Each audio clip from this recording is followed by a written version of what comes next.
Okay, so let's say you've got some nice chords that you like the sound of, 2 or 3 notes together, you've got a little chord progression going on, moving from one chord to the other, sounds very pretty, it's very nice, or dramatic, or whatever you're going for, but you want to give it like a little bit more dynamic, a little bit more, it's missing something, it sounds a little bit flat, let's say.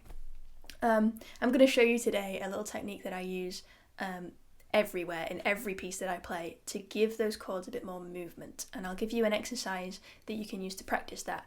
I was inspired by one of my sessions with a private student the other week where we covered this, and I thought, I'm going to make a video on that, so here it is.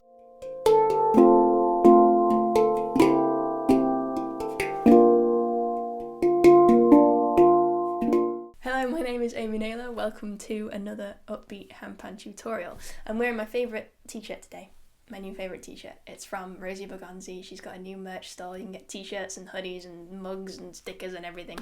If you don't know Rosie, she's a great teacher. She has a course on YouTube called Handpan Fundamentals. So if there's anything that I ever cover in our sessions here, and I don't spend enough time on it and you'd quite like to go a bit more in depth, or there's some basic understanding that's missing, check out Rosie because she's probably covered it. So yeah, big recommend. Alright, so without further ado, let's find a chord progression. So let's say, for instance, this is an F on my handpan. You don't really need to know what the name of your chords are, just find 3 notes that sound nice together. Got a C and a B flat. So let's make this into a progression. So we've got 2, 3, 4, 1, 2, 3, 4, 1, 2, 3, 4, 1, 2, 3. Very nice. 1, 2, 3, 4, 1, 2, 3, 4, 1, 2, 3, 4. Really quite pleasant. But that's not enough on its own, it's missing something, right? So here's what I do when I'm improvising or starting to compose. This is a very typical chord progression I use quite often in improv.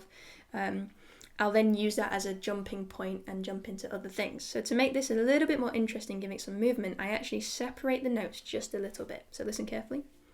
1, 2, 3, 4, 1, 2, 3, 4, 1, 2, 3, 4, 1, 2, 3, 4, roll, 2, 3, 4, 1, 2, 3, 4, 1, 2, 3, 4, 1, 2, 3, 4, 1, and so on and so forth. Then, and this isn't what we're covering today, but just because I like giving tips, then what you can do is you can add an extra beats or some little running notes as you move from one chord to the other. So for instance, if I were to add, let's say, a flat chord on the number 4, it'll sound like this. So 1, 2, 3, 4, 1, 2, 3, 4, 1, 2, 3, 4, 1, 2, 3, 4, 1, 2, 3, 4, 1, 2, 3, 4, 1, 2, 3, 4, 1, 2, 3, 4. So you can see there definitely is a place for playing all 3 notes at the same time. Definitely.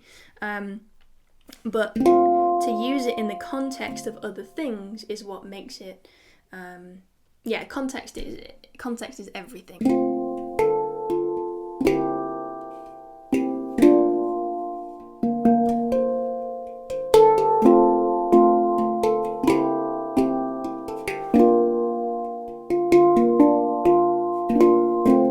Yeah, so there's loads you can do with that.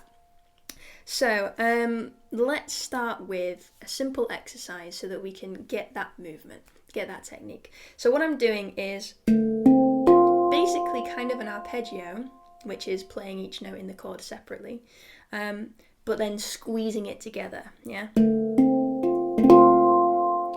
So we're going to play an exercise to do exactly that. So if we find 3 notes together on the pan, I'm going to go with these 3, a C.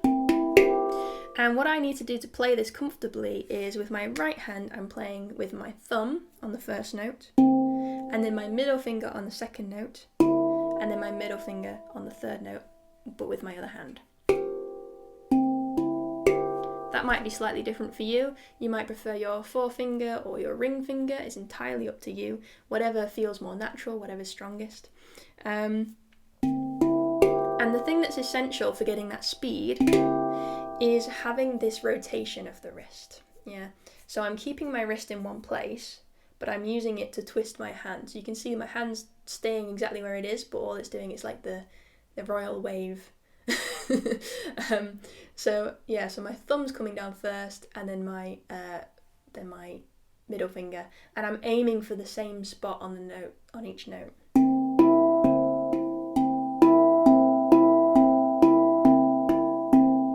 So once you get to know your pan a little bit better, you'll find the sweet spot in each of your notes where it sounds the most full. So that action's really, really important. So you can practice that first, just getting that simple wave in. Imagine the tide coming in and out of the ocean. And make sure you practice with both hands. It's really important. Because as you move around the pan, and as you play different chords in different places, you're going to need to lead with different hands. So on this side, my right hand is doing most of the work. But sometimes, for instance on this side, in fact, you can switch it, but sometimes you might be like, if you've got a melody going on at the same time as your chords or whatever, you might need to lead with your left, so you might need to do it with the left hand first. So it's really good to practice both. Always, always, always, always. So what we're going to do is we're going to separate these notes, and then we're going to squish them. So 1, 2, 3, squish, 2, 3, 1, 2, 3, roll, 2, 3, 1, 2, 3, roll, 2, 3, 1, 2, 3, 1, 2, 3, and obviously practice on each side of the pan. So let's slow that down a little bit. I'm going to play a track, and then I'll play it, and then you can play it back to me.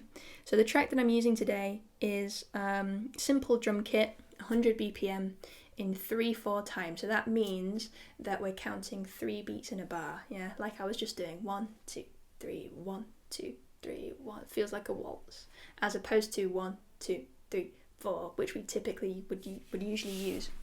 And if you want to practice without this video at any time, you can head to my website, amynaylormusic.com, and there's a tab on there that says beats for practice, and there's loads and loads and loads of different types of beats that you can practice along to at different tempos.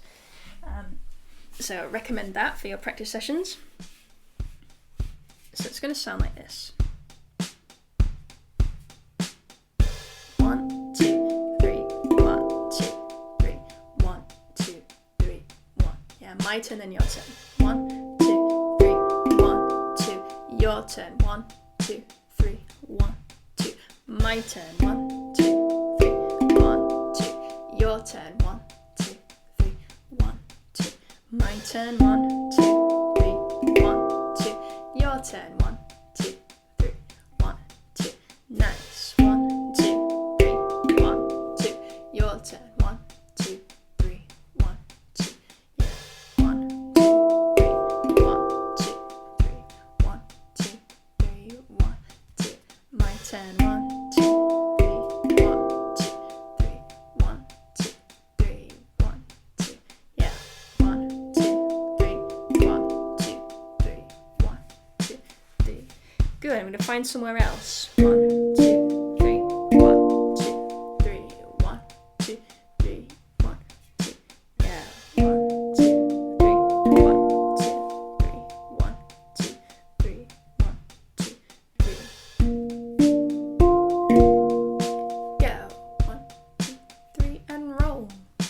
Yeah. 3, 1, 2, 3, 1, 2, 3, 1, 2, 1,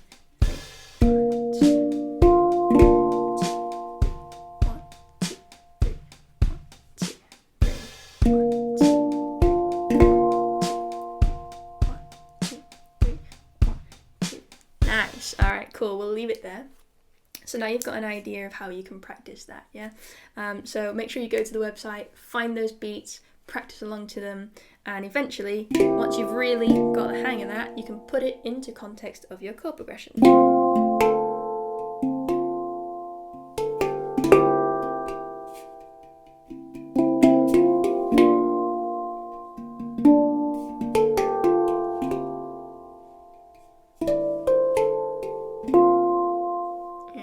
So all those other little extra bits of glitter as well, we'll go into those in a bit more depth in another video. But for now, thank you so much for being here. I hope to see you again. If you haven't subscribed already, please do. I've got a few other tutorials up on my channel. Head over to the website Amy Naylor Music for the practice beats if you want to practice this groove to different rhythms. And yeah, happy practicing. I'll see you another time.